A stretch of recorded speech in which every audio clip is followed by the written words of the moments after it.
Mulai aja ya. Assalamualaikum warahmatullahi wabarakatuh. Selamat pagi, salam semangat buat teman-teman semuanya. Bagaimana teman-teman tadi kesini lumayan jauh? Lumayan ya, tadi ada Mbak Desi yang katanya rumahnya jauh banget. Tapi mungkin kalau nggak ada acara ini nggak sampai sini ya. Nah, semoga nanti sering mau ke Merapi lewat sini nanti mampir ya. Baik, sebelumnya terima kasih. Alhamdulillah pagi hari ini saya diberi kesempatan dari Dinas Koperasi untuk berbagi kepada, saya panggilnya teman-teman semua aja ya. Nah, buat teman-teman semuanya tentang bagaimana saya memulai usaha ini.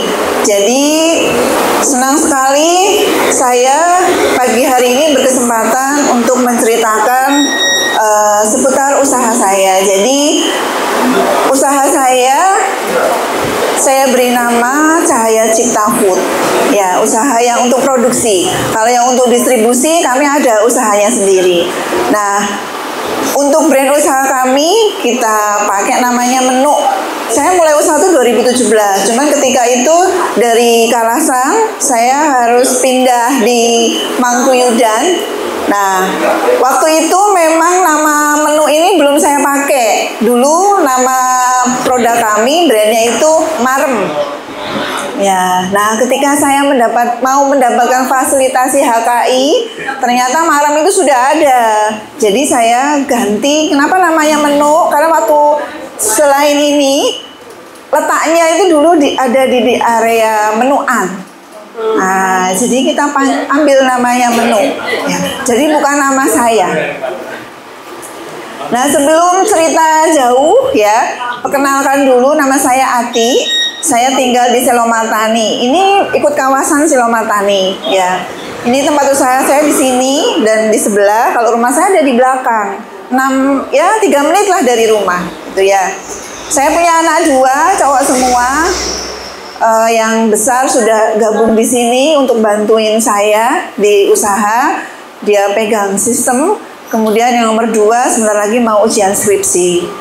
Di sini masih banyak yang single apa sudah pada nikah ya?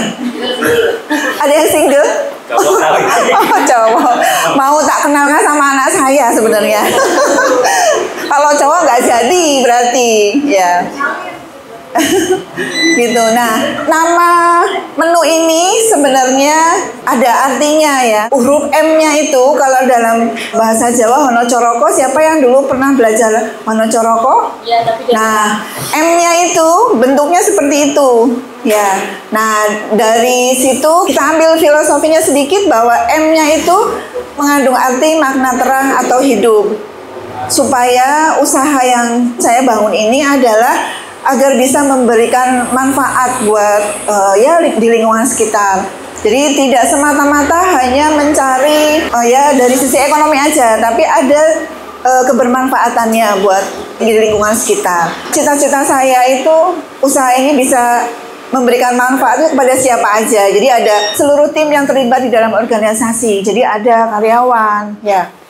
Kemudian pihak terkait lainnya selain karyawan itu ada supplier, mitra dagang gitu ya. Jadi dengan usaha saya bisa ya setiap hari produksi, otomatis dari supplier bahan bakunya bisa saya ambil terus ya.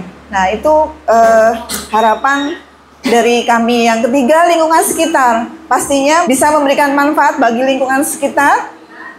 Rata-rata karyawan di sini juga dari daerah sekitar sini aja. Nah, kemudian dalam berbagi ilmu, insya Allah saya, karena kebetulan di Kalasan ini juga ketua Forkom UMKM, ya di Kapanewon Kalasan. Jadi di sini saya dengan teman-teman yang ada di Kalasan juga, ya kita sering sharing lah untuk berbagi ilmu, berbagi pengalaman dalam mengelola usahanya. Kami punya keinginan UMKM yang ada di Kalasan ini bisa bertumbuh, berkembang bersama gitu. Nah, enuknya, M-nya kan sendiri ya. Enuknya itu kalau di bahasa Jawa Timuran, karena saya juga dulu lama di Surabaya, enuk itu apa? Enak ya. Kalau orang Jawa Timur bilangnya enuk tenan gitu ya. Nah, itu dalam hal ini kami berkomitmen dalam hal kita membuat produk, setidaknya produk yang dihasilkan oleh usaha kita, Cahaya Cipta Food ini produknya berkualitas, artinya menggunakan bahan-bahan yang berkualitas. Suppliernya juga tidak diragukan, mereka punya izin legalitasnya, kemudian produk-produknya juga sudah ada legalitas produknya, misalnya seperti halal ya, atau BPOM ya, kalau untuk perusahaan yang besar-besar itu tidak diragukan lagi. Kemudian rasa yang kita ciptakan bisa diterima di semua segmen. Ya, saya masih ingat juga dulu ketika saya ikut coaching INBIS ini, ada salah satu coach yang bilang, kalau bikin produk kuliner, produknya harus yang enak. Kalau nggak enak, nggak usah bikin produk. Nggak usah di kuliner, gitu Bu, Mbak. Jadi, saya berusaha membuat makanan ini tetap enak, Bu. Karena apa? Kalau makanannya nggak enak, nyusewu. Ketika kita beli, rasanya kurang enak, kira-kira si pembeli itu bilang apa, Bu, Mbak? Mas, kok nggak enak ya? Udah rasanya mahal. Terus akhirnya dia mendoakan apa? Mendoakan yang jelek-jelek buat kita, besok nggak usah beli lagi gitu. Ya nggak, Mbak? Ya, jadi kita berusaha dan berkomitmen untuk membuat produk itu produknya yang enak. Nah, yang ketiga adalah yang terakhir, niat baik. Jadi niat baik ini artinya dari pertama kami membuat usaha, kami niatkan kebaikan bisa bermanfaat untuk orang lain. Jadi produk yang kita buat ini juga tidak memberikan dampak yang tidak bagus ke orang lain, tapi insya Allah niat kita baik, pasti akhirnya juga akan baik. Nah, sekarang saya ingin cerita tentang sejarah ataupun perjalanan usaha saya. Jadi saya mulai usaha di tahun 2017. Itu 17 Juni pas ulang tahunnya saya. Usaha ini, Bu, Mbak, awalnya itu saya hanya punya open yang hitam itu, Bu. Itu masih ada barangnya, saya simpan. Dulu ada 2, yang satu diminta saudara, saya kasihkan. Jadi tinggal 1. Kemudian itu karyawan saya, pertama kali saya buka usaha, itu produk yang kami buat hanya bakpia. Karyawan saya langsung 10. Itu semua anak-anak tunanetra. Kalau yang pakai jilbab coklat itu siapa, Bu? Mbak? Saya. Saya dulu masih ikut-ikut ngerjakan, Bu. Ngerjakan bakpia gitu ya. Yang masak isian juga saya, semua masih saya kerjakan sendiri. Kalau sekarang saya disuruh bikin bakpia, belum tentu saya kuat. Belum tentu saya telaten, karena ya itu, karena saya sudah lama tidak mengerjakan. Sudah saya serahkan semua ke tim saya.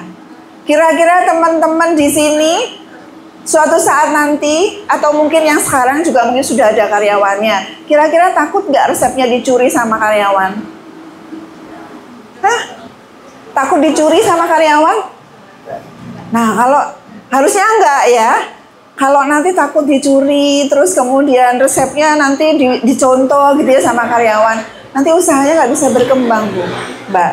Ya, jadi percayakan kepada tim kita, jelaskan SOP-nya, membuat produk bakpia itu sekali adonan tepungnya berapa ya untuk membuat kulit. Kacang hijaunya, kalau bikin yang isian kacang hijau, berarti 1 kali masak itu harus berapa kilo.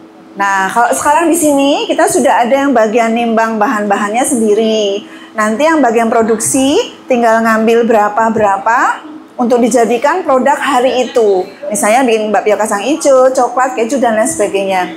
Nanti setelah proses, mereka juga harus membuat rekapan bahan baku yang tadi dipakai itu berapa. Kalau bahan baku tadi yang dipakai, ternyata ketika kami sudah ada sistemnya. Ketika di sistemnya itu HPP-nya terlalu tinggi, berarti tadi dalam mengerjakan proses membuat bakpianya, ada proses yang mungkin yang gagal, yang rusak.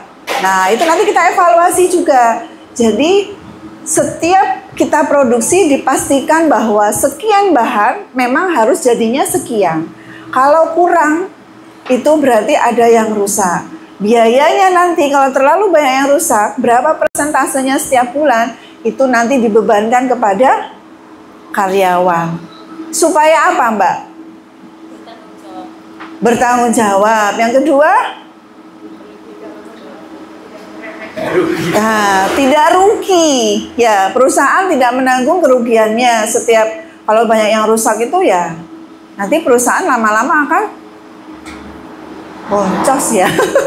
Gitu. Jadi itu yang sudah kami terapkan di sini. Jadi semua baik itu produksi bakpia dan produk yang lain itu kami sudah tersistem. Sekarang misalnya teman-teman masih dikerjakan sendiri nggak apa-apa. Tapi paling tidak SOP-nya untuk setiap membuat produk sudah dibuat. Karena kita ini kalau mau mulai usaha dasarnya harus kuat dulu. Gimana kita mau mentransfer SOP itu kepada karyawan kita kalau sistemnya belum bagus, belum jadi, ya. Di filosofi kami dalam menjalankan usaha itu kita juga ada namanya teruji. Teruji yang pertama itu T-nya tekad. Jadi kita harus punya tekad yang kuat. Kita bagaimana bisa mengalahkan pasar. Mbak, Mas, tahu kan bakpia itu banyak banget di luar sana. Ya, kalau kita hanya membuat kemudian kita nggak tahu di pasar seperti apa, ya kita bakpianya nggak bisa akan jalan. Saya dulu pengalaman pertama ketika bikin bakpia, kita jualnya titip-titip yang sudah matang. Kira-kira menurut teman-teman semua banyak lakunya atau banyak kembalinya? Banyak kembalinya karena di luar sana sudah banyak bakpia. Tapi itu saya pernah mengalami. Jadi di awal itu saya punya sales satu, wah senang banget udah titip-titip di sepanjang jalan Solo itu ya. Tapi ketika udah mendekati expired, setelah saya datang ke situ untuk mengganti produk atau mengisi lagi gitu ya, ternyata banyak yang belum laku. Nah itu akhirnya produknya pulang ke rumah kan, mau dikasihkan tetangga nggak mungkin, karena itu sudah mau expired, akhirnya terbuang. Nah itu juga kita butuh tekad bagaimana kita bisa mengalahkan pasar di luar sana dengan produk yang sama. Ya, itu harus digali yang kita jual ini bisa beda dengan yang di luar sana. Kemudian rajin untuk belajar dan mengevaluasi. Jadi dari kegagalan itu kita evaluasi bagaimana supaya bakpia yang kita jual itu nggak banyak yang kembali, banyak diminatin orang. Karena bakpia di luar itu udah jelas sudah banyak yang ya mungkin yang udah lebih lama dari saya gitu ya.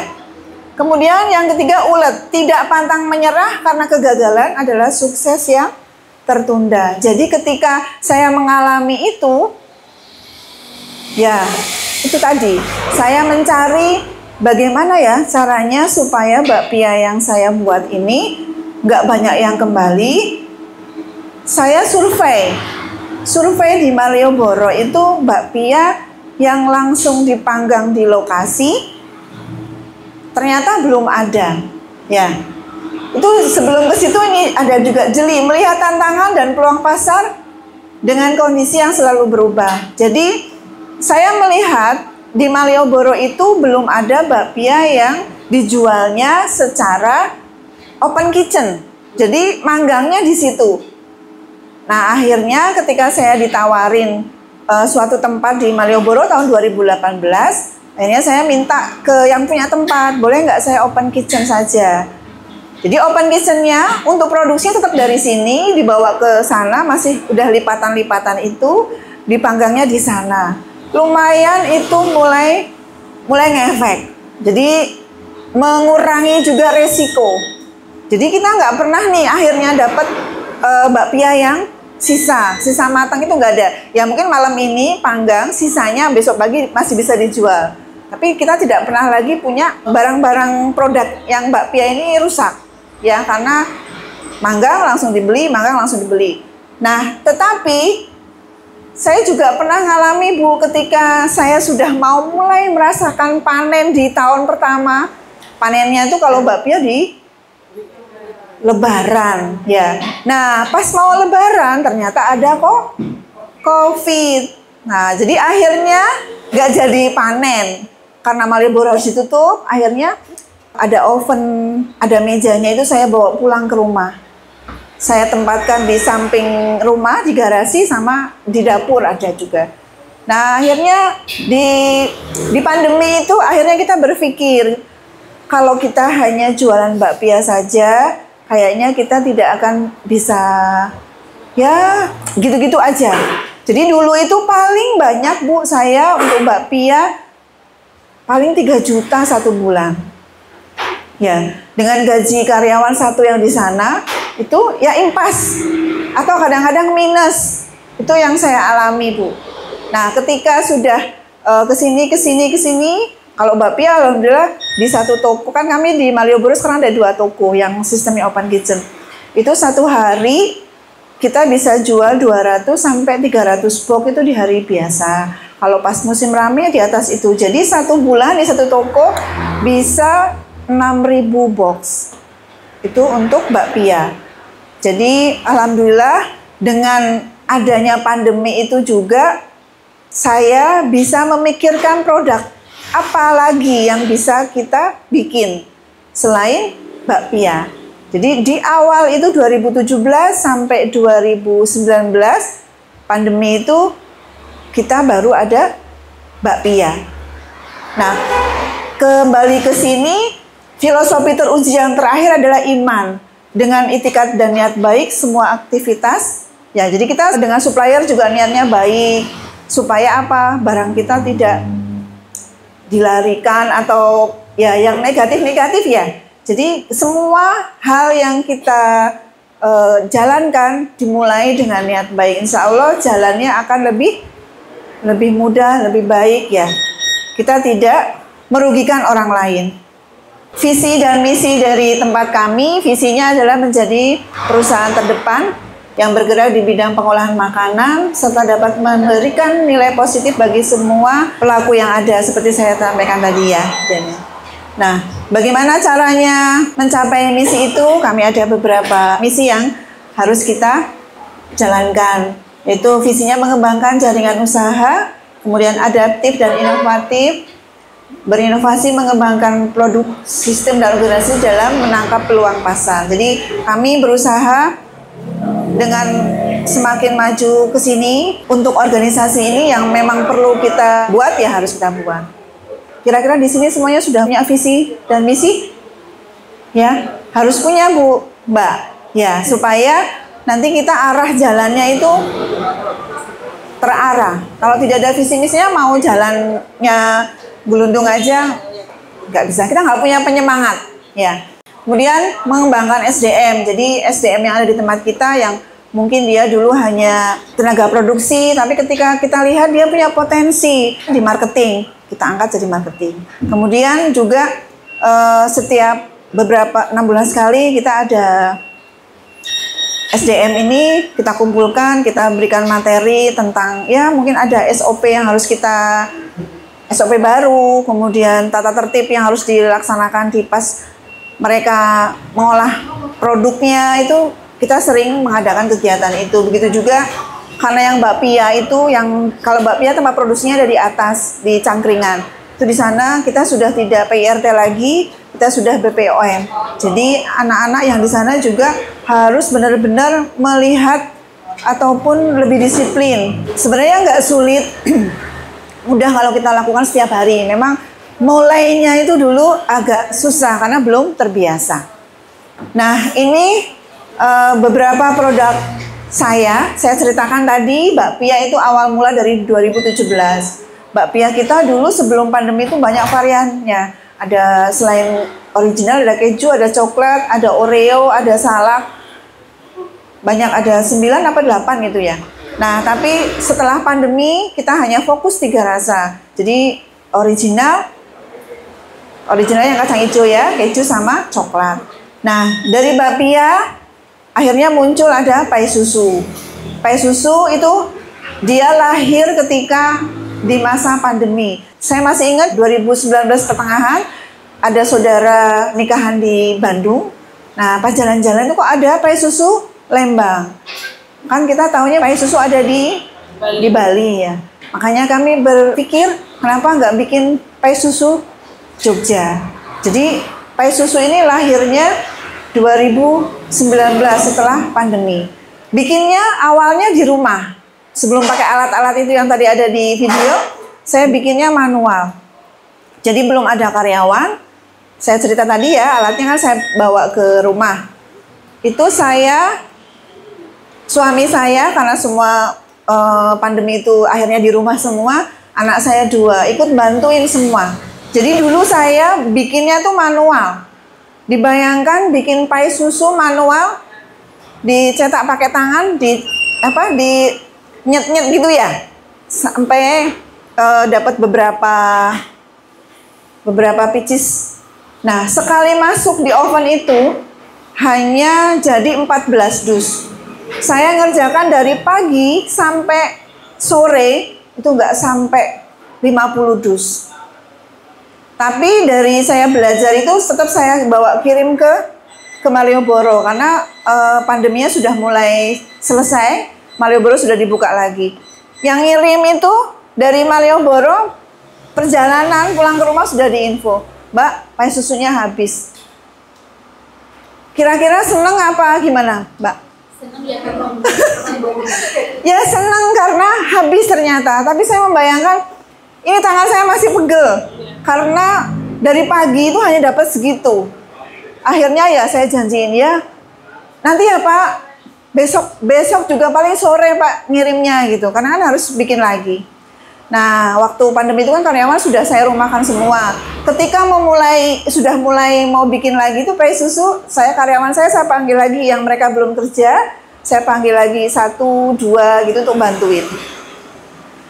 Rasanya kalau bangun tidur tuh pegelnya minta ampun Bu, tangan saya. Ternyata jempol-jempolnya ini loh, karena untuk membentuk pai susunya itu lumayan ya. Dan pai susu ini prosesnya agak lama, mencetak, kemudian mengisi ya, kemudian manggang, masih dikemas lagi, masukkan satu-satu ke plastik, terus itu baru di-sealer. Semua waktu itu saya masih manual. Jadi prosesnya panjang, jadinya cuma sedikit gitu ya. Dan saya jualnya murah juga. Ke konsumen cuma 25.000. Dari saya di bawahnya itu. Jadi pai susu ini lahir setelah pandemi, habis satu rasa, kemudian setelah karyawan saya bisa kerja lagi, orderannya semakin banyak, akhirnya saya yang di Mangkuyudan itu saya buka produksi lagi. Yang di rumah saya bawa ke sana lagi alat-alatnya. Nah, mulai itu ada karyawan 4, 5 ya. Berproses Bu, Mbak. Jadi kita dalam proses produksi ini, kita seneng kalau produknya kita habis gitu ya. Tapi jangan lupa dari sisi yang lain juga harus diperhatikan. Ketika ada orderan banyak, berarti kita harus mencukupi supaya orderannya itu bisa terpenuhi. Misalnya apa yang harus kita penuhi? Stok. Selain ke itunya apa? Yang harus kita siapkan?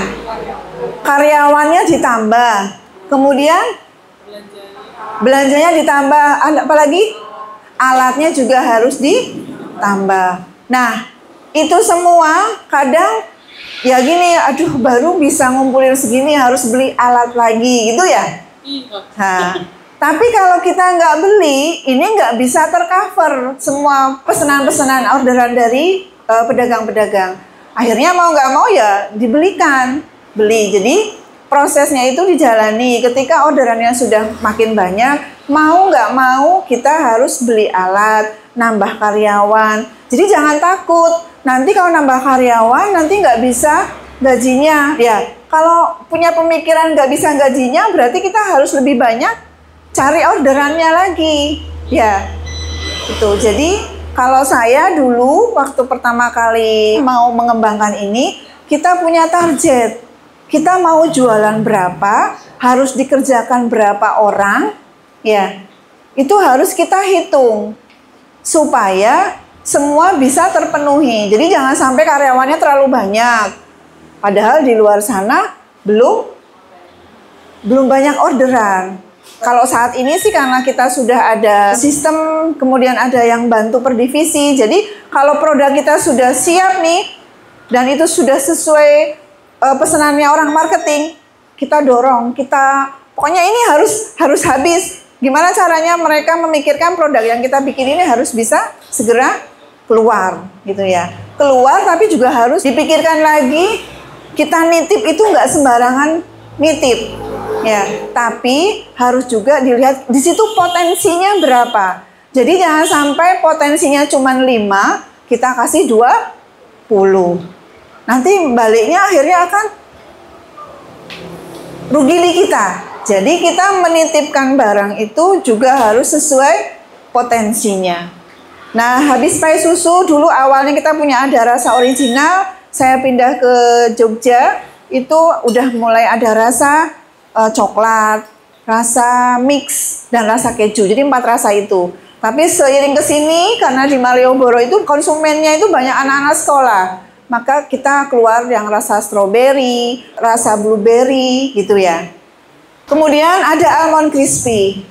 Sejarahnya kenapa saya bikin almond crispy, itu karena ada bahan yang kita pakai itu tersisa.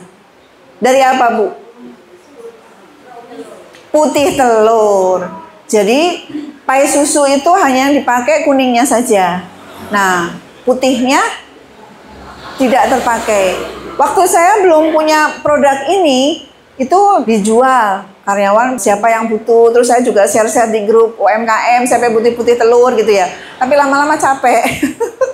Akhirnya saya ikut, kebetulan ada program cooking class yang di situ itu belajar sama-sama membuat almond crispy. Saya masih ingat betul itu di Taman Siswa.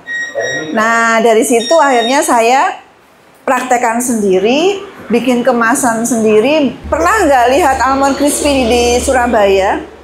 Itu kan dia juga jadi oleh-oleh ya. Ya, dia harganya mahal karena memang bahannya premium semua. Saya bikin yang middle ke bawah aja. Jadi nggak pakai butter, saya masih tetap pakai margarin biasa. Supaya apa? Harganya terjangkau. Di Malioboro itu kalau terlalu tinggi harganya juga nggak bisa. Jadi satu itu juga sama, harganya 25.000. Nah, kemudian ada almond crispy tapi yang mini kalau saya bilang ya. Nah, itu kecil-kecil, dia ada karena apa, Bu? Dulu ketika kita titip-titip di Borobudur, di tempat wisata itu, pengasong-pengasongnya itu kalau bawa produk itu susah karena nggak ada talinya. Nah, itu dibikin tiga band itu seperti yang di sana itu. Jadi tinggal diangkat gini, si asongannya juga gampang untuk menjualkannya. Itu juga murah aja. Ya. Kemudian ada bolu susu. Bolu susu ini sebenarnya kayak bolu jadul itu loh. Pernah ya tahu? Nah, cuman ya kita kemas oleh-oleh aja. Jadi kami fokusnya itu memang di oleh-oleh. Sebenarnya itu mungkin kalau bolu itu juga bisa sih dibungkusin plastik-plastik biasa itu ya. Tapi kan mungkin tetap kurang menarik. Nah, dari ini, varian ini memang produk yang kita distribusikan di sini itu tidak semuanya sukses, Bu. Jadi produk-produk yang kita buat itu ada yang jualannya tinggi, cepat habis gitu ya, tapi ada yang slow. Nah, ini kalau di Jogja untuk bolu susu ini termasuk produk yang gagal. Jadi di sini kurang diminati. Kalau dari pedagang itu bilang rasanya enak, cuman ini kan enteng ya, produknya itu enteng. Mungkin dibandingkan dengan yang bolu jadul yang di luar yang kemasannya plastik-plastik itu isinya lebih banyak, mungkin harganya lebih murah. Ya, karena hanya dibungkus plastik aja. Tapi kami produk ini di Jawa Timur, di Malang, di Banyuwangi, itu di Bali juga lumayan laku gitu. Jadi produk yang kami bikin itu tadi tidak semuanya bisa berjalan sesuai yang kita inginkan. Nah, di tahun 2025 ini, itu produk yang di atas ada lapis roro mendut, terus kemudian ada bolu gulung susu, bolen susu, itu dan lain sebagainya itu adalah produk baru kita dari divisi bakery. Tetapi, semua produk itu juga kami konsepnya adalah distribusi. Jadi, seperti yang ada di sini, ini hanya sebagai, untuk kalau ada orang kesini beli bakpia bisa lihat, kalau tadi dia beli. Konsepnya yang di awal kita lakukan adalah memang konsepnya distribusi. Nah, untuk produk yang lain, itu ada roti-roti yang kecil-kecil, roti untuk hajatan. Itu kita itu sambil jalan. Kami bikin produk yang distribusi ini karena apa? Karena kami sudah ada jaringannya. Jadi sekalian bawa produk yang lama sama mengenalkan produk yang ini. Ini masih pengenalan. Belum lama kita launchingnya, paling baru 1 mingguan ya Mbak Fia. Jadi ini masih tes pasar juga gitu. Itu jadi semua kita bikin kemasan oleh-oleh, terus kemudian dalamnya itu kami vakum supaya ketahanannya lebih panjang. Jadi ada vakum, ada oksigen absorbernya di dalam. Jadi supaya kalau produk distribusi itu nggak bisa yang cepat expirednya. Jadi nanti kalau mau dikirim ke Magelang misalnya, dari sini dibikin hari ini, besok di packing dan sebagainya, masih dikirimnya masih rusak. Nah kalau expired cuma 3 hari 4 hari, nah rusak sudah barangnya ya. Jadi itu seputar produk kami. Nah ini video sedikit. Rahasia bakpia Mendung tumbuh lebih cepat di era digital yang tidak dapat dihindarkan saat ini. Kami senantiasa berbenah dan memperbaiki diri agar dapat tumbuh di tengah perubahan yang cepat. Sumber daya manusia yang beragam latar belakang merupakan hal yang biasa. Justru itulah yang dikelola untuk membangun tim yang solid dan produktif. Pemahaman visi besar perusahaan dan diaplikasikan dengan berbagai langkah strategis wajib dipahami dan dilakukan semua SDM, sehingga produk dan layanan tetap terjaga demi pelanggan setia khususnya. Menjaga hubungan dengan supplier. Ini toko yang di Malioboro. Organisasi merupakan hal penting dalam membangun jejaring untuk lebih berkembang. Pemanfaatan media sosial. Website juga sebagai media yang mempermudah komunikasi dengan pelanggan, karena Anda adalah segalanya. Untuk layanan dan produk, divisi produk bakpia itu kalau di sini produksinya di Cangkringan, kemudian di Jawa Timur juga ada produksinya. Nah khusus yang untuk Jawa Timur itu kita produksinya bakpianya ada yang seperti yang di sini, dan juga ada bakpia yang kering, bakpia yang didistribusikan ke Bali. Nah alhamdulillah di Bali itu bakpia kita lumayan sekarang mulai meningkat penjualannya. Itu juga baru 2 bulanan, tapi sudah lumayan ya. Kemudian ada divisi produk roti kering, itu tadi ada pai susu, ada almond crispy, ada almond mini. Kemudian kalau di Malang itu ada kue kacang. Nah ini yang divisi bakery ini yang baru saja di launching ya. Jadi kita konsepnya memang distribusi, yang lainnya sambil jalan itu mengikuti paket hantaran ya.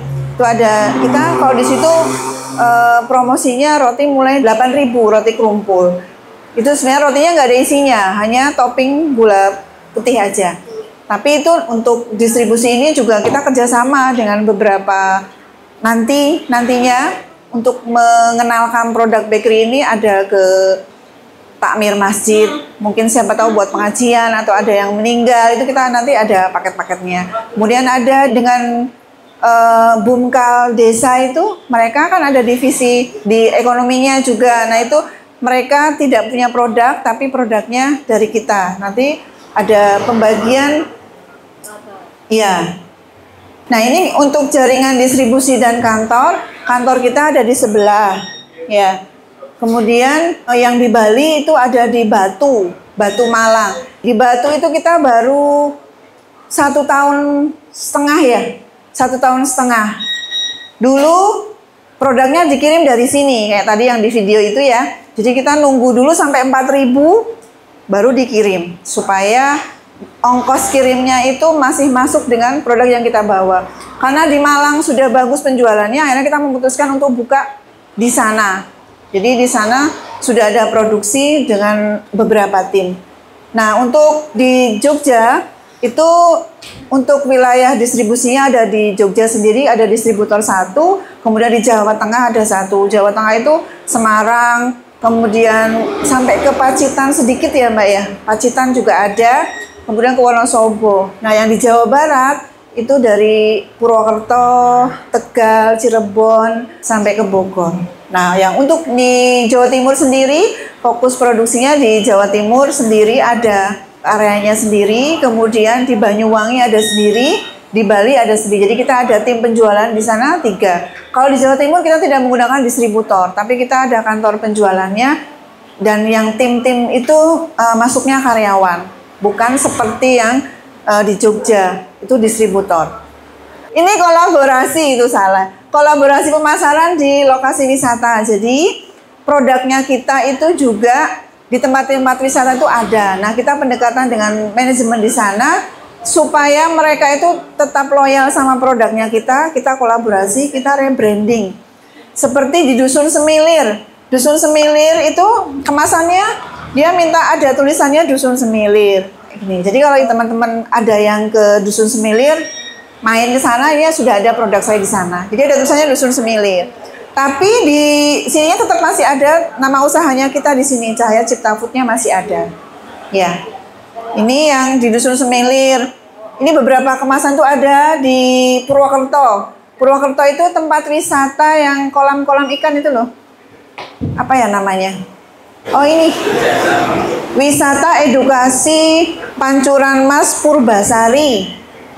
Purbasari itu ada, kemudian Kota Tua Semarang itu juga ada, kemudian Kampung Seni, Museum dan Kampung Seni Borobudur, MKSB. Nah, di MKSB ini kita sudah ada pai susu kemasannya sendiri, kemudian bakpia, dia minta kemasannya juga sendiri. Jadi teman-teman kalau misalnya produknya dilirik, maksudnya diminati, dia mau kerjasama gitu, ya nggak apa-apa, itu adalah peluang. Ya, itu tapi nanti harus dibicarakan dia berani 1 bulan itu berapa. Karena kalau saya ini kan kemasannya kita yang bikin sendiri, desainnya kita bikin, kita sampaikan cocok nggak. Kalau cocok berarti deal, kemudian 1 bulannya dia mau berapa, itu kita bikinkan. Jadi ada ya yang nggak mau, dia nggak mau pakai merek saya gitu ya.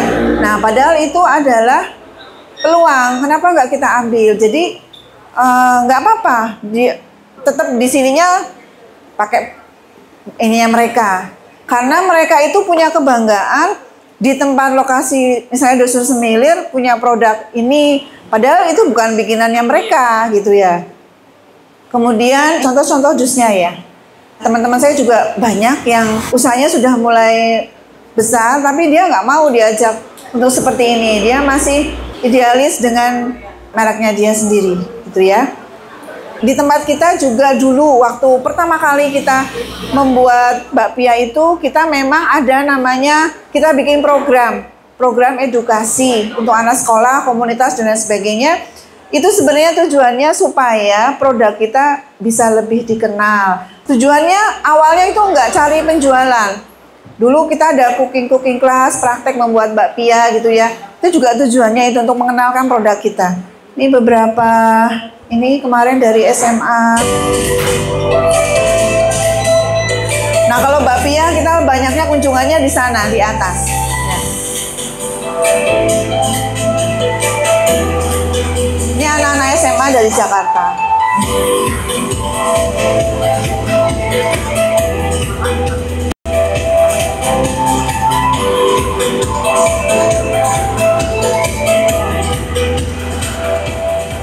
Jadi teman-teman juga bisa untuk mempromosikan usaha kita itu bisa dengan membuat kegiatan seperti ini. Kecil-kecilan aja nggak apa-apa. Mungkin kalau yang bikin roti, di sini ada yang bikin roti? Nggak ada. Bikin roti juga. Nah itu mungkin bisa juga edukasi ke sekolah-sekolah TK-TK itu Mbak, ditawarkan. Kalau program outing class mau ke tempat kami bisa. Mungkin hanya menghias donat. Nah, donatnya dari jenengan, terus kemudian semuanya dari kita. Anak-anak cuma menghias donat aja, tapi itu artinya mengenalkan juga yang ada di kita itu apa. Jadi selain anak-anak itu juga belajar caranya menghias donat, tapi orang tuanya paling tidak akhirnya kenal produknya kita. Itu biasanya kalau anak-anak sekolah, yang TK terutama, yang heboh itu orang tuanya. Jadi kalau yang ini, yang apa, komunitas atau yang dari kantor-kantor gitu, mereka tuh tujuannya mau belajar membuat bakpia misalnya. Tapi sampai sini beda lagi ceritanya. Mereka heboh belanja. Jadi belajarnya itu ya cuman sedikit tuh selfie gitu ya. Biasa ya ibu-ibu gitu. Nah, tapi itu mengena, promosinya mengena buat usaha kita. Saya juga beberapa kali sudah ikut kegiatan pameran, itu juga dalam rangka ini ya, mempromosikan produknya kita. Kalau dari Dinas Koperasi saya sudah banyak dapat fasilitasi pameran, ke PRJ juga pernah. Terus ini dari CSR-nya Kimia Farma. Kemudian dari dinas-dinas yang lain tuh ada dari Dinas Disperindak, ini dari Kementerian Perdagangan juga. Ini dari Balai Diklat Keuangan, Kementerian Keuangan itu juga. Yang atas itu dari Dinas Koperasi, saya ikut Sibakul, apa ya namanya, judulnya lupa, itu ke Banjarmasin. Monggo teman-teman yang belum tertarik atau yang males ikut kegiatan di dinas itu, saya menginikan ke teman-teman bahwa kegiatan di dinas itu juga sangat bermanfaat buat perkembangan usaha kita. Tapi itu tadi, ikut-ikut pelatihan boleh, tapi kalau sudah ikut jangan ikut lagi, ya. Nanti kalau ikut terus, padahal materinya sama, di dinas kok nggak naik-naik kelasnya ya gitu. Jadi boleh ikut kegiatan di dinas yang belum pernah diikuti, ikutin aja Bu, itu ilmunya juga bagus buat perkembangan usaha kita. Seperti pameran-pameran gini, kalau nggak ikut dinas kita berbayar sendiri. Ya, kalau ikut gini-gini gratis. Tapi juga nggak bisa terus nanti kita pengen ikut terus, nggak bisa, gantian sama temennya. Ya, nah nanti kalau sudah mampu sendiri, ya ke PRJ harus ikut sendiri, bayar sendiri, mungkin barengan sama temennya. Udah ada yang pernah ikut PRJ belum? Belum ya? Nah, yang dari Sleman sini banyak nggak? Kebanyakan kota ya? Sleman, Mbak ini dari Purwo. Ibu dari mana Mbak? Oh, Nogotirto. Berbah ya? Oh, Gamping, ya. Ikut Forkom nggak, Mbak? Ikut. Di ikut Forkom tuh banyak ini manfaatnya loh. Nah, ini saya dulu sama dengan teman-teman ini waktu Inbis angkatan pertama. Saya masuk di 15 besar. Kalau dulu 15 yang dapat champion-nya. Terus ini saya ikut kegiatan dari Kimia Farma. Saya juga dapat juara, itu saya dapat fasilitasi pembuatan ini PT. Jadi PT-nya saya itu dulu karena saya ikut ini kegiatan ini. Terus yang ini dari Dinas Pemberdayaan Perempuan tahun 2024. Jadi perempuan inspiratif Kabupaten Sleman, juara 3. Jadi, tapi saya ini dulu penilaiannya dari ini. Saya banyak membantu teman-teman UMKM di sini. Jadi pemberdayaan ke perempuan yang ada di Kapanewon Kalasan. Kalau yang ini, yang biru ini tahun 2023, karena saya ikut di organisasi Ikatan Wanita Pengusaha Indonesia, dari DPD IWAPI DIY, saya diminta ikut pemilihan pengusaha perempuan terbaik. Alhamdulillah dapat juara 1 tingkat nasional, itu 2023. Nah, ini terakhir sudah, itu seputar kegiatan saya yang sudah pernah dilakukan, kemudian usaha saya juga yang sudah lakukan dari 2017 sampai sekarang. Monggo kalau ada yang mau nanya, ya Mas. Langsung aja. Ya, kamu pakai itu biar kedengeran temennya yang lain. Selamat pagi. Saya Tony dari Magang Aceh Kidul. Saya olahan susu kambing. Ada beberapa produk saya dari mulai susu permen kambing, kemudian ada susu kambing. Nah, yang menarik tentang produksi dan distribusinya sendiri ya. Nah, bagaimana cara menjalankan dua usaha tersebut, kemudian untuk penentuan harga dari produksi itu berapa untuk distributor itu sendiri? Apakah itu ada sendiri, apakah jadi satu? Kemudian untuk outlet itu kan jual langsung juga ya di Malioboro. Nah, itu termasuknya masuk di penjualan distributor atau langsung ke produksi. Ya. Oh ya, pertanyaannya banyak dan bagus. Dengan Mas siapa tadi? Mas Tony. Mas Tony. Pertanyaan pertama tadi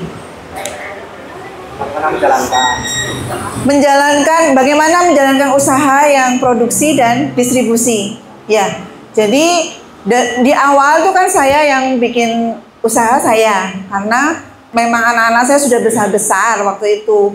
Kalau udah pagi mereka berangkat sekolah, saya mau ngapain? Akhirnya karena saya bisanya cuma bikin makanan, coba-coba bikin bakpia. Ya, nah dari mulai bakpia sudah jalan, kemudian ya gitu-gitu aja, karena nggak ada yang bantu dari sisi distribusinya itu tadi. Nah, jadi sekarang kita pecah jadi dua, yang untuk yang produksi sendiri, yang distribusi sendiri. Nah, dari pandemi itu juga, karena suami saya dulu waktu masih kerja itu di perusahaan Sinar Sosro, tahu teh botol Sosro ya.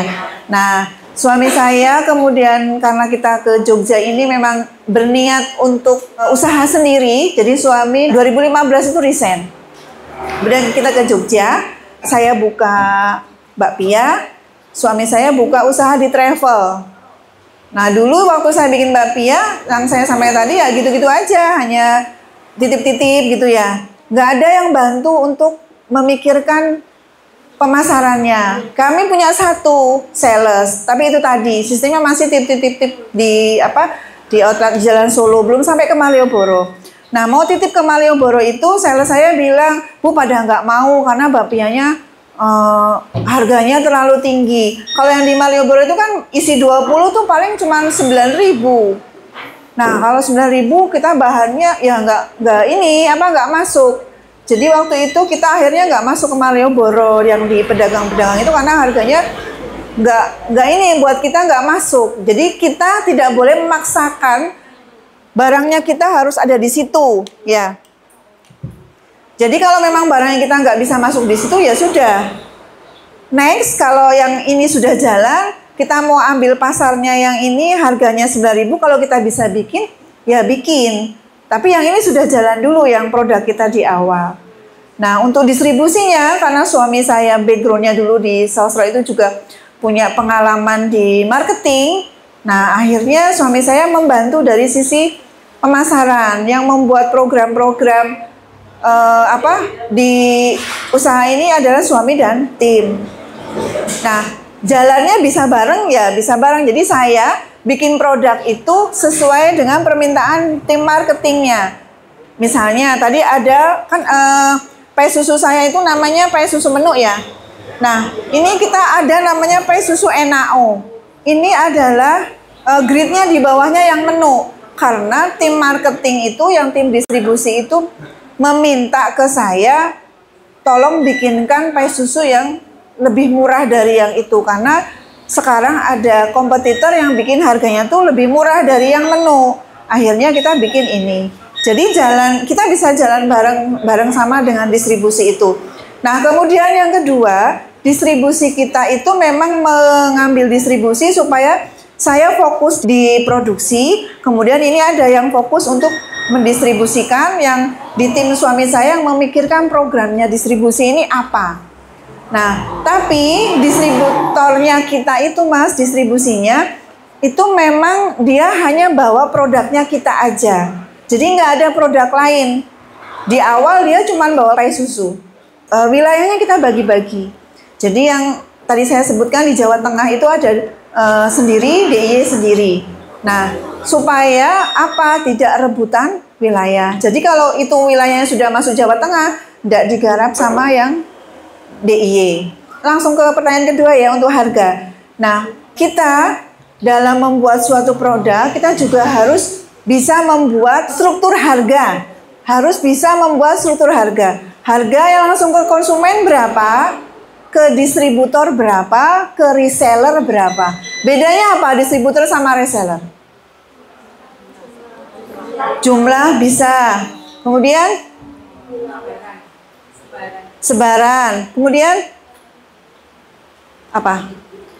Distributor itu kan dia kalau ngirim-ngirim dia harus butuh effortnya yang lebih banyak ya daripada si reseller. Reseller mungkin buka PO, ya. Nanti ada yang disuruh ngambil ke rumah sendiri, ada yang diantar gitu kan. Nah, kalau distributor dia harus ngantar ke masing-masing yang mau dituju. Jadi harganya otomatis untuk harga distributor itu potongannya lebih banyak dari yang reseller. Distributornya kita itu per dus ini berapa Mbak Bim? 4.000.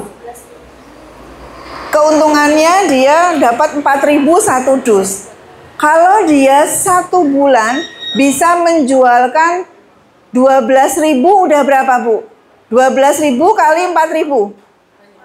Banyak. Dalam. Itu buat gebrak katanya. Oh iya.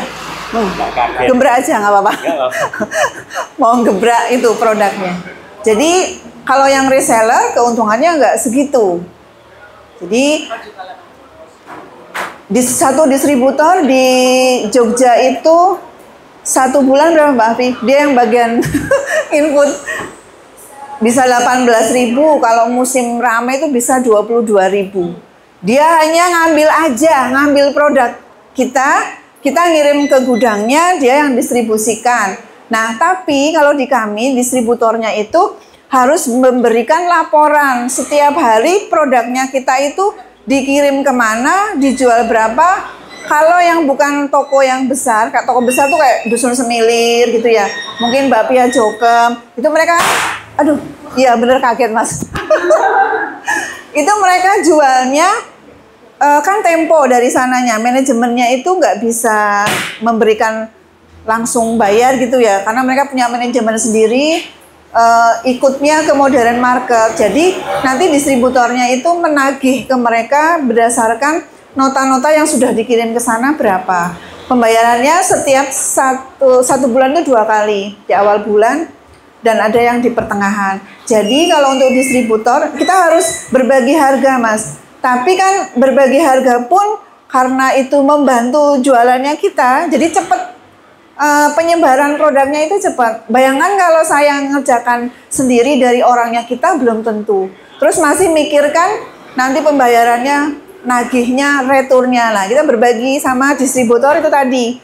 Jadi harganya kita kasih harganya, potongan harganya lebih besar daripada yang reseller. Tetapi kita kalau punya produk, diusahakan harga yang ke konsumen itu kalau kita menentukan 25, kalau bisa ke pedagang itu juga bilang harganya 25 supaya tetap jualannya biar kenceng. Ya, kalau harganya nanti agak tinggi dari 25, otomatis kan jualannya agak lambat karena mungkin mereka menganggap itu harganya mahal. Jadi biasanya kalau distribusi kan produknya kering ya, masnya kan punya produk yang serbuk. Jadi itu memang kita harus berbagi harga, kita punya struktur harga. Itu nanti struktur harganya harus disepakati antara distributor satu dengan yang lain itu harus sama, nggak boleh beda. Nanti kalau beda nanti ada kecemburuan gitu, dan perlakuannya sama. Nanti masnya bikin kesepakatan dulu dengan calon distributornya. Pertanyaan ketiga apa tadi? Jadi kan ada outlet, berarti kan untuk pemasukan dari penjualan itu dari distributor aja langsung ditarik semua atau ada beberapa pemasukan dari reseller sendiri? Oh iya. Kalau untuk pemasukan itu setiap hari kan ada laporannya. Nah itu kalau yang dari distributor berarti distributor laporan ke kita. Ya, tapi memang ada kesepakatan kalau yang langsung ke outlet nggak lewat distributor ya berarti itu mereka langsung ke kita. Kita ada sales penjualan yang khusus langsung dari office, dari kantor. Itu yang tidak ditangani oleh distributor. Karena ada juga distributor itu yang males. Malesnya itu karena dia sudah ada di posisi zona nyaman. Aku cuman kesini aja aku sudah dapat segini. Nah yang lainnya tidak dikerjakan. Nah yang tidak dikerjakan itu kita kerjakan dari sales office. Jadi kalau penjualannya yang lewat kantor, mereka langsung masuknya ke sini. Nanti di sistem itu sudah ada sendiri-sendiri. Ini atas nama distributor siapa. Tapi kita nggak ngurusin pelanggan satu-satu. Yang ditangani distributor itu tanggung jawabnya dia. Jadi ada retur, ada apa, kita nggak tahu urusannya. Pokoknya dia laporannya jualannya hari ini segini, bayarnya segini. Jadi nanti untuk retur, kemudian nanti mungkin ada tukar produk yang mumet biar distributornya gitu. Jadi memang harus ada, kalau memang mau membuat jaringan pakai distributor, itu tadi masnya harus bikin kesepakatan dulu, kemudian dibagi wilayahnya supaya nggak bertabrakan, nggak ya sikut-sikutan. Saya juga suka ada, misalnya dari Magelang, dia mau ngambilnya langsung ke kantor, nggak bisa. Kita arahkan ke distributor. Kita menjawabnya, silakan hubungi marketing kita yang ada di Magelang. Kita kasih nomornya. Nah itu juga ada etikanya. Jadi kalau kita sudah kesepakatan dengan orang, kembali lagi tuh niat baik lagi ya. Jadi kan itu kita sudah komitmen di awalnya niat baik. Nah jadi itu harus diluruskan, tidak boleh langsung kita ambil dumai itu nanti, wah itu nanti masuk ke kita, untungnya banyak langsung ke kita ya. Tapi karena itu sudah kesepakatan dengan distributor, ya itu harus komitmen kita itu yang harus di ini kan. Berarti outlet langsung dari masuk ke distributor dulu. Ya, yang dari outlet kalau memang itu wilayahnya distributor, mereka berhubungan langsung dengan distributor, tidak dengan kita. Jadi barang yang kita kirim ke gudang distributor itu belum jadi penjualan. Tapi penjualannya dia setiap hari ada penjualan apa, dia laporan ke kita. Terus sisa stoknya di sana juga harus sama dengan sisa stok yang ada sistem di kita. Jadi kalau ada selisih sedikit, kemana selisihnya itu bisa ditelusuri. Gitu. Bisa menjawab ya Mas? Ya? Jadi yang distributor itu beli putus atau gimana sih Pak? Distributor itu beli putus tapi bayarnya apa sih namanya termin setengah bulan sekali atau nanti kalau misalnya benar mengatakan kalau kerugian itu ditanggung sama distributor. Ya. Jadi bukan beli putus. Kita mengirim produknya kita ke gudangnya distributor. Jadi kita ada gudang 1 di sini, gudang 2 distributor di Jogja, gudang 3 ada di Magelang, gudang 4 enggak, dia sudah masuk Jawa Timur. Jadi kita ngirim produk berdasarkan sesuai PO-nya dia untuk diisi di gudang. Ya. Nanti itu belum jadi uang. Jadi uangnya ketika hari ini ada penjualan, misalnya hari ini ngirim ke toko, ke teras 1, pedagangnya ini ya. Nah itu nanti dia harus langsung bayar cash ke kita. Dari laporan penjualan yang 4 toko, misalnya 4 lapak, itu dia sebutkan satu-satu. Karena dia juga ada sistem di kami, itu setiap hari ada penjualan dari distributor ini tuh apa aja. Maksudnya dari mana aja itu kita juga nginput. Nah, yang dibayar itu ya yang dia jualkan. Sisanya masih ada di gudang. Karena di situ namanya gudang, bukan kita jual ke distributornya enggak. Nah, jadi pengambilan distributor atau PO, kita setiap hari itu ada order manajemen dari ada PO itu, order manajemennya diberikan ke anak-anak produksi. Nanti dari distributor, PO barangnya nanti diajukan sama orang penjualannya dari kita. Untuk dikirim, dia mintanya berapa. Jadi yang dikirim ke distributor itu nggak jadi uang semua. Tapi yang sudah laku itu sorenya atau besok paginya maksimal harus sudah melakukan pembayaran. Jadi distributornya itu setiap hari laporan ke kita, laporan penjualan sama laporan stoknya bisa dipantau. Karena itu kan sudah base system memang, jadi bisa kelihatan kalau ada penjualan, belum ada pembayaran, ditanyain sama Mbak Afi, kok belum ada pembayaran. Jadi mungkin agak beda dengan distributor ataupun dengan yang lain. Kalau distributor lain bayarnya nanti-nanti gitu ya. Kalau kita enggak, kita memberikan selisih harga dengan segitu itu supaya cash flow-nya kita juga bisa muter ya. Jadi enggak banyak jadi barang aja, tapi itu terurai setiap hari ada uang masuk.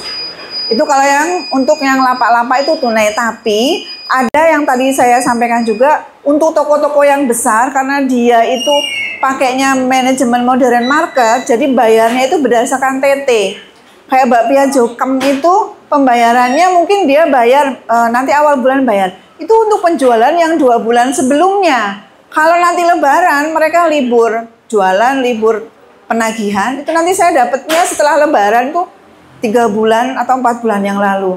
Tapi memang rupiahnya besar, jadi kayak tabungannya kita lah gitu. Ya, makanya yang seperti itu kita juga minta ke distributor kalau bisa sedikit-sedikit itu mereka bisa bayar tunai distributornya. Kalau yang Dusun Semilir ini sudah bayar langsung ya. Nah, yang Dusun Semilir distributornya sudah mampu. Ketika dia ngirim barang ke Dusun Semilir, dia langsung bayar ke kita. Jadi supaya kita juga nggak terlalu uangnya banyak di mereka. Ya sedikit-sedikit distributornya kita minta untuk membantu kita, dikurangilah sedikit-sedikit untuk dia bisa bayar tunai. Gitu Mbak. Apa ya? Mungkin kalau untuk jadi distributor itu berarti di awal harus ada MOU ya. MOU termasuk ya targetnya 1 bulan berapa itu aja ya. Terus ada hak pengalaman distributor yang mengenai ganti. Misalnya karena entah karena karakter atau memang tidak mampu memenuhi. Yes. Selama ini kita kan 2 distributor ini sudah lama sekali ya. Ada 1 distributor untuk wilayah Ungaran, Solo itu pertama kita hire sendiri yang untuk wilayah Solo, terus Ungaran, Semarang itu dulu masih di handle kita. Nah, perjalanan itu distributornya punya anaknya lagi namanya Sabdis. Nah, di Sabdis itu dia pengen jadi distributor, maksudnya mau mandiri jadi distributornya. Dari Sabdis ini dia berdiri jadi distributor. Tapi yang ini jadi pengalaman kita ada juga 1 yang untuk wilayah Solo dan sekitarnya itu yang penjualannya nggak bagus. Jadi artinya nggak bagus itu sebenarnya di sini tuh harus waktunya diisi.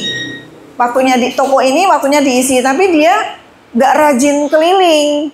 Nah mungkin nggak rajin keliling, hanya menunggu si toko itu minta baru dikirim. Ngopen ini kurang gitu ya Mbak ya. Nah akhirnya terus pembayarannya juga agak mundur-mundur. Sebenarnya barangnya itu sudah habis. Kalau sudah habis berarti kan uangnya ada.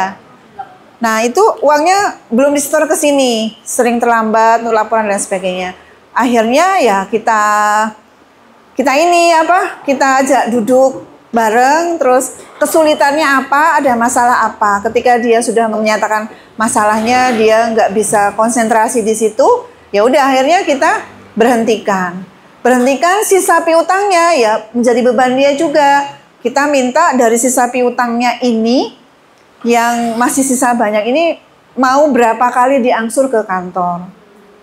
Nah sisanya yang sudah terlanjur digarap sama dia kembalikan lagi ke kantor. Nah itu nanti kita serah terima lagi dari distributor ke tempat kita yang sales penjualannya yang di sini untuk nanti bilang ke tokonya kan, kalau nanti diambil lagi langsung sama kita. Itu nanti ada perjanjiannya untuk mana-mana yang belum ada pembayaran. Terus bener nggak sisa piutangnya segini, itu nanti kita cross-check-kan dulu sebelum serah terima untuk selanjutnya.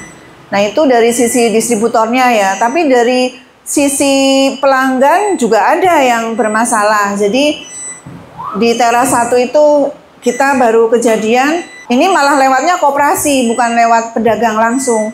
Jadi pedagang-pedagang itu harus ambil ke koperasi. Koperasinya disetori oleh distributornya kita. Nah, karena distributornya kita juga gampang nyepelein gitu ya, udah diingatkan, Pak ini loh koperasi ini belum bayar, padahal sudah jatuh tempo.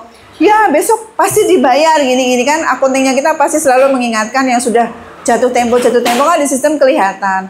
Nah itu akhirnya sampai numpuk, akhirnya dia nggak bisa bayar, tapi alhamdulillah sudah bisa diselesaikan. Itu juga menjadi tanggung jawabnya distributor. Kita nggak mau tahu, pokoknya dari sisa piutangnya itu si koperasinya mau mengangsur berapa kali, gitu setiap bulannya berapa.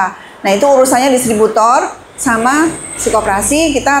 Tapi perjanjian untuk pelunasan angsurannya itu juga tanda tangan kita juga. Jadi sudah ada kesepakatan. Itu ada juga yang seperti itu. Nah, kalau yang kecil-kecil ada yang masalah-masalah itu urusannya distributor. Pokoknya kita tahunya si pelanggan A, pelanggan B itu sudah lunas setiap harinya gitu. Ada yang mau nanya lagi? Ya.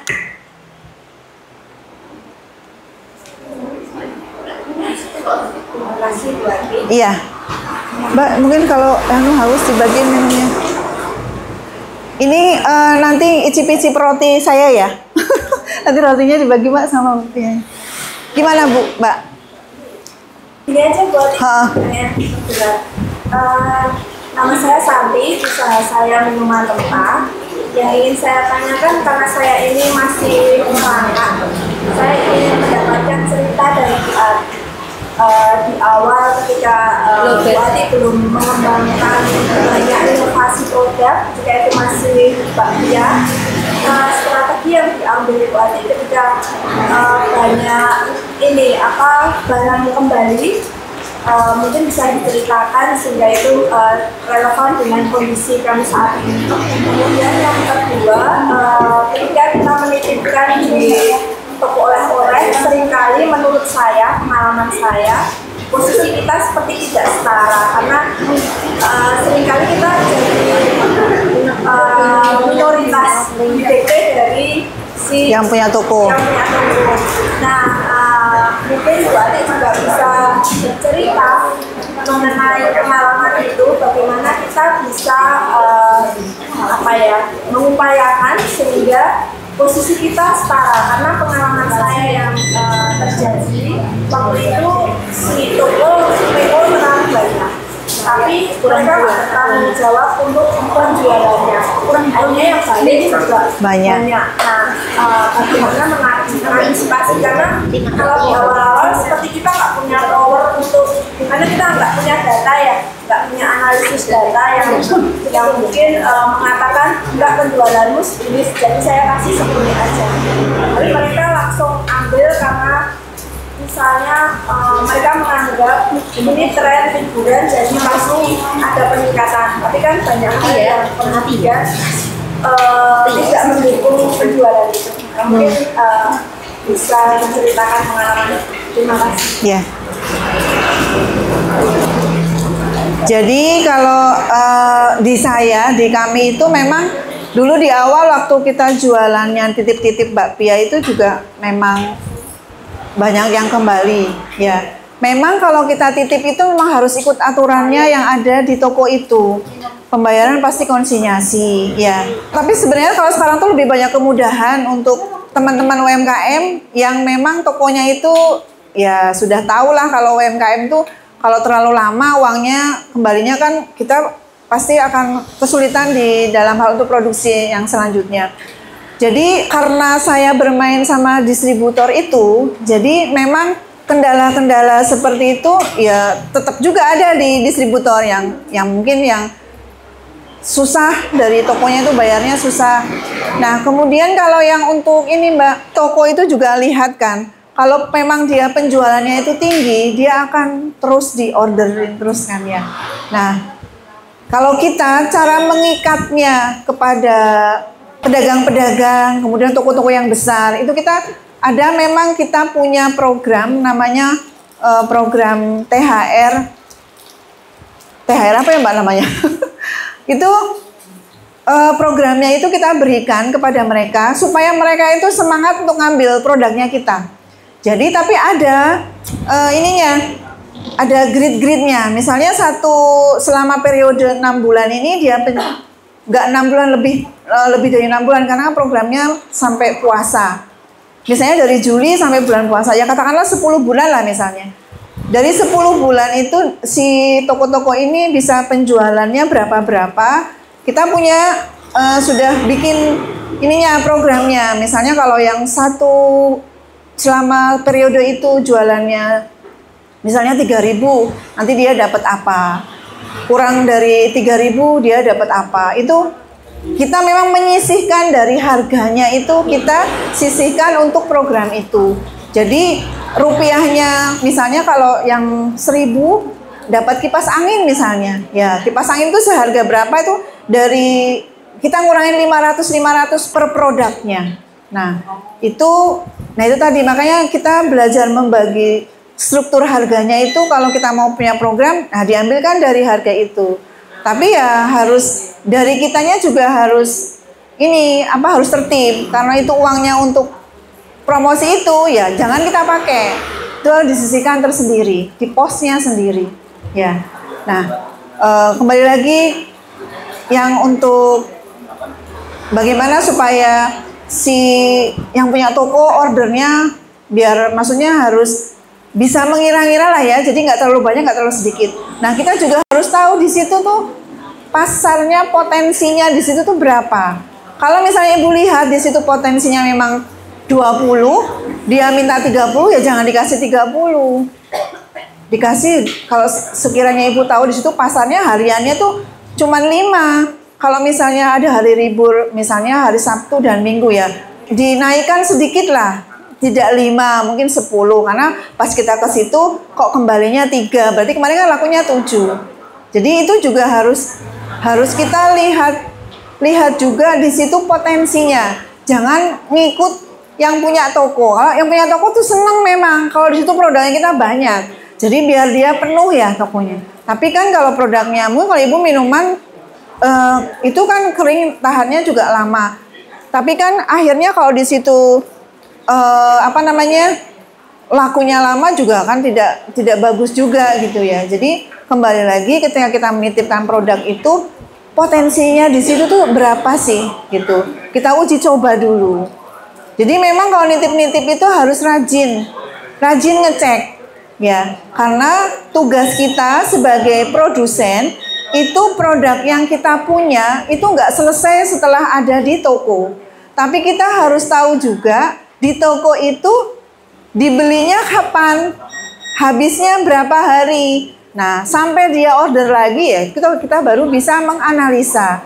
Jadi nggak cukup hanya dia order, titip di toko, kita tuh selesai, nggak bisa. Jadi dari kitanya memang yang harus juga melihat. Di situ itu dikirimin 10, bener nggak berapa hari habisnya. Itu harus kita punya data, belajar mengevaluasi apa yang sudah kita lakukan. Jadi sekali lagi, penjualan itu tidak selesai, produk kita keluar dari sini, masuk ke toko, selesai, nggak bisa. Itu masih ada PR-nya. PR dari kita untuk melihat produknya kita tuh laku nggak gitu. Terus dia ordernya lagi berapa, tapi lihat lagi, kemarin penjualannya juga cuma 5 kok, dia kok minta 10 apa 15. Nah itu Ibu bisa pikir-pikir itu. Apalagi kalau produksinya masih belum bisa banyak, produksinya hanya by PO, itu harus lebih diinikan lagi, ya. Menjawab ya Bu, kira-kira seperti itu, ya. Ada tadi Bu, oh ya, ya, ya.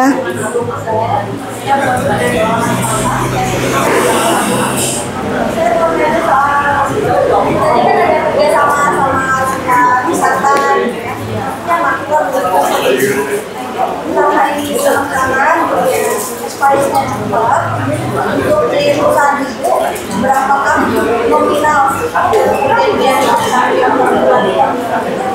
supaya bisa terjadi kerjasama itu jumlah penghasilan. Lalu apa pikirannya? Karena pada saya pengalaman itu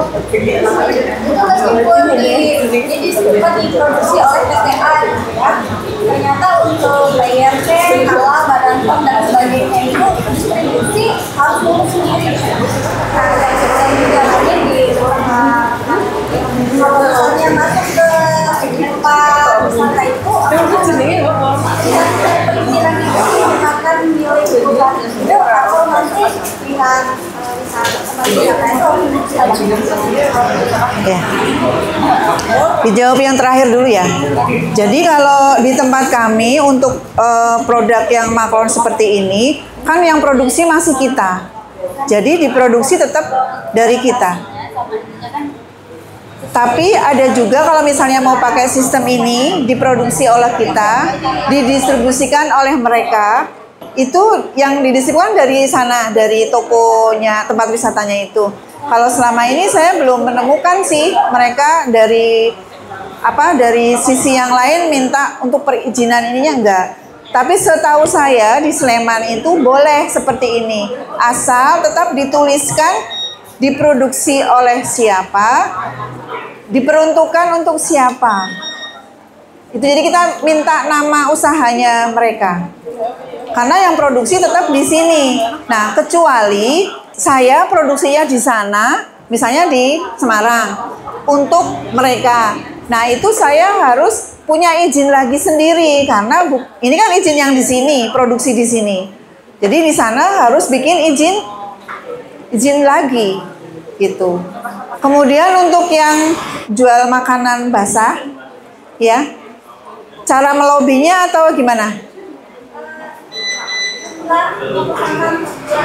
Oh, jadi kalau yang selama kita kerjasamakan untuk bakpia terutama itu tidak ada ini jumlah dia harus PO berapa enggak? Karena karyawan yang di sana itu karyawannya kita.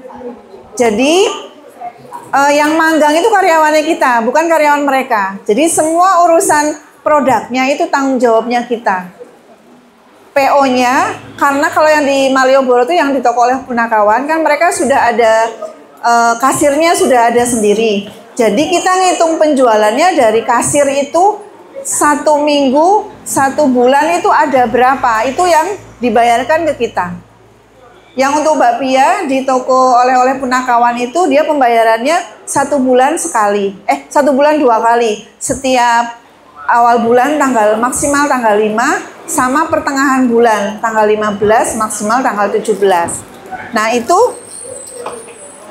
jadi kita nyetok ke sana hanya catatan dari sini aja, Mbak. Bawa makan yang bulat-bulatnya itu ada berapa dus. Terus nanti si karyawan saya di sana dipanggang berapa, untuk tester berapa, itu ada catatannya, ada laporannya setiap malam. Jadi tetap ininya terkontrol antara yang dijual, kemudian untuk tester itu cocok jumlahnya. Jadi nggak ada mereka harus PO ke kita berapa. Cuman kita pernah juga memberlakukan yang di Borobudur ini, kan dia bisa jual 1 bulan itu berapa. Ketika nanti dia perjanjiannya misalnya 1 bulan itu dia harus bisa jual 1.000 total, ya. Ketika dia nanti penjualannya setelah berjalan itu dia semakin turun, nah itu nanti kita evaluasi lagi. Lah ini jualannya cuma segini gimana? Atau mungkin nanti jadi nggak ada logonya yang di tempat usaha di sana gitu, atau itu nanti kita bicarakan lagi.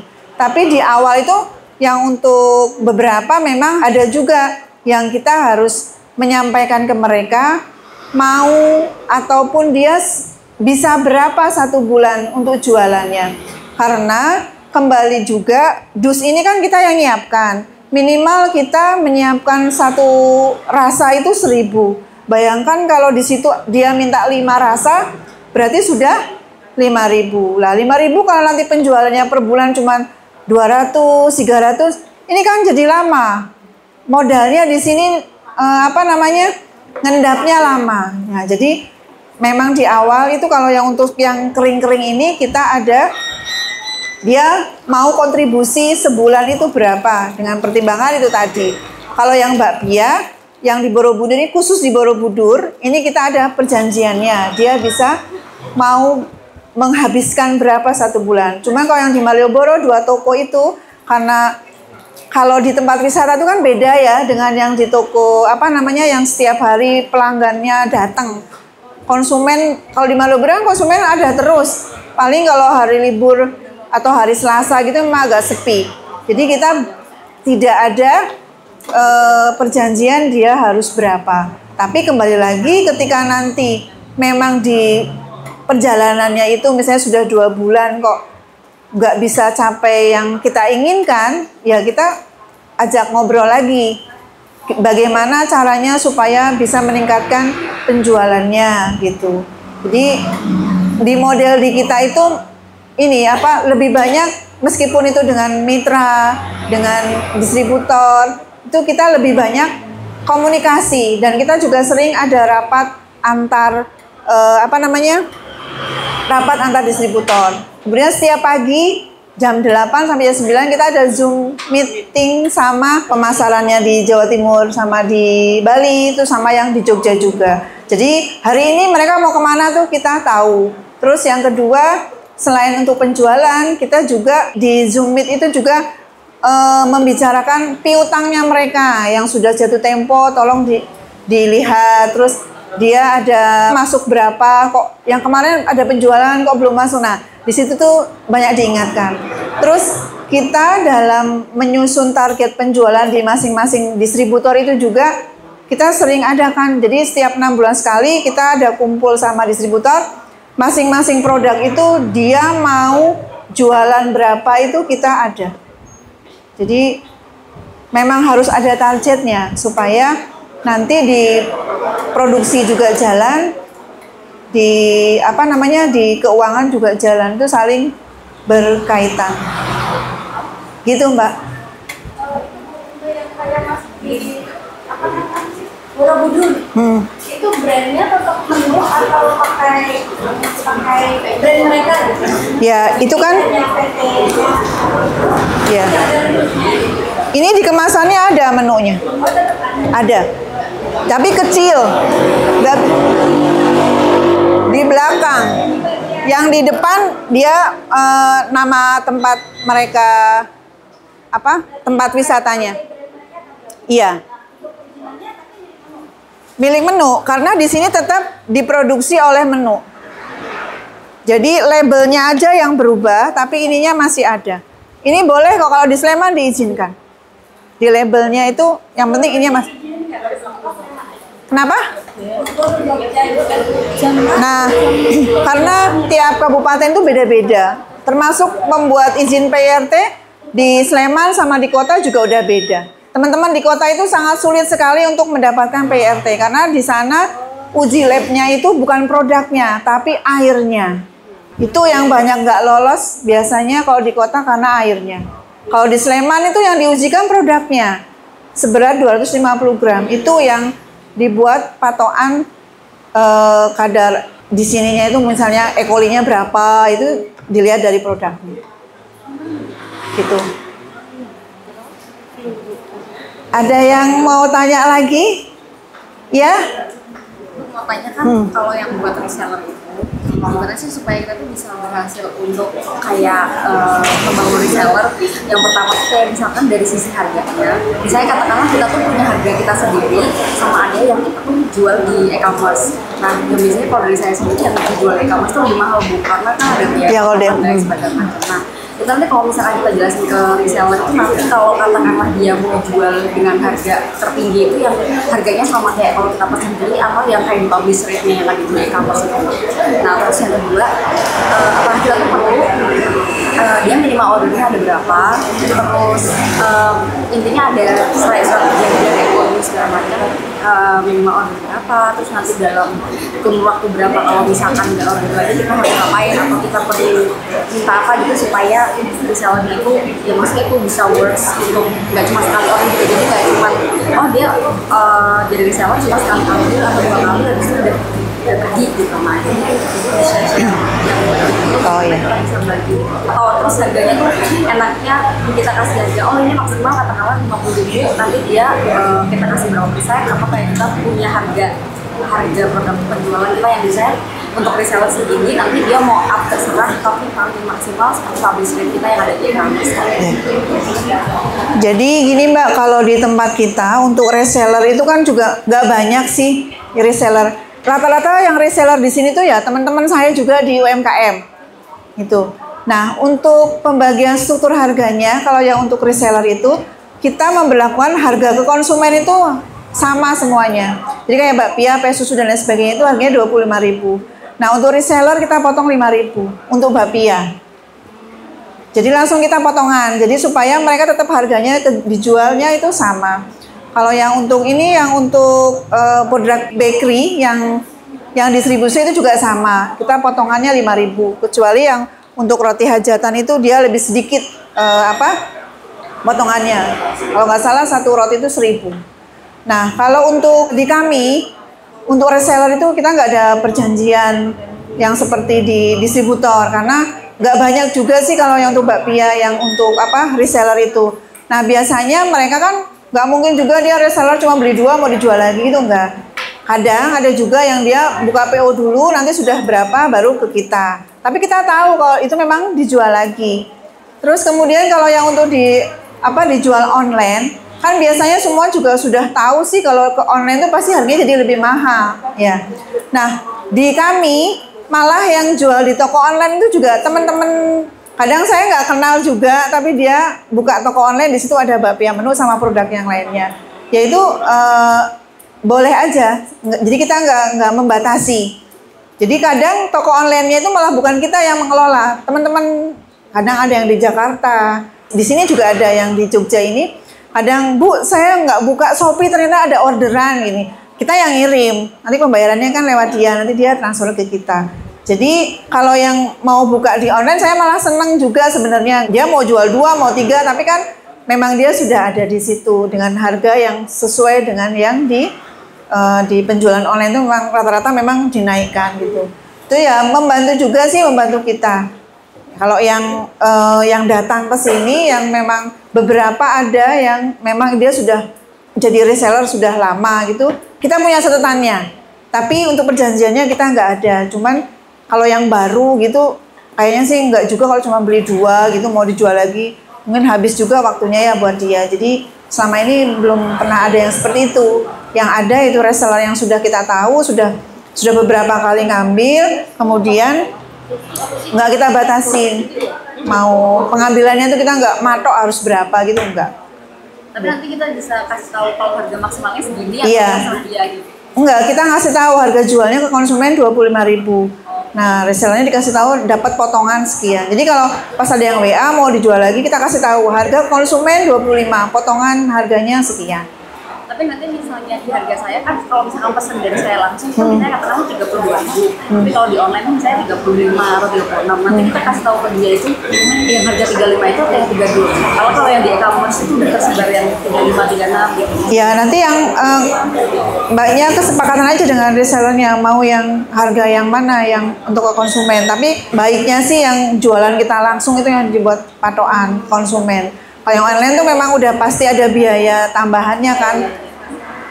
Insya Allah konsumen udah tahu gitu. Mbak Afi itu bakpianya, yang itu yang prinsip-prinsip.